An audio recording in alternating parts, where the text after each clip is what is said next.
Yeah, in terms of, so when you're asking about evidence driving local action, I'll share one really specific example. That there are some community groups here, as I imagine in other cities, who are doing heat relief outreach, distributing water bottles, heat relief towels, et cetera, during the summer. And some of them have come to us and said, hey, we'd like to do more at your city parks, but it's a little cumbersome for us to do so for various reasons. And sometimes maybe staff are getting in the way or not understanding their role. Maybe in some cases, permitting is required to use vehicles, something like that. And they've said, we're very confident that we reversed at least X heat stroke cases last year with our outreach effort.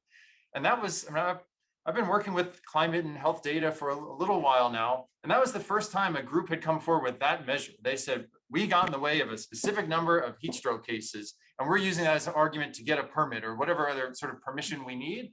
And I wonder how many more opportunities there are like that out there, where instead of, or in addition to measuring the illness and deaths, we also have a case of, all right, when the fire department intervened, how many cases did we keep out of the hospital? Like that would be really terrific data to understand. So when we're asking city council for 100,000 or $1 million or $10 million, we can say, look, this investment is going to clearly have a high return on investment because we know it can prevent such number of cases. It feels like we're missing those data right now. It's really interesting to me that those data came to us from a community-based organization that is, it would not describe itself as data rich by any means, but they happen to have this really critical data point to make their persuasive arguments.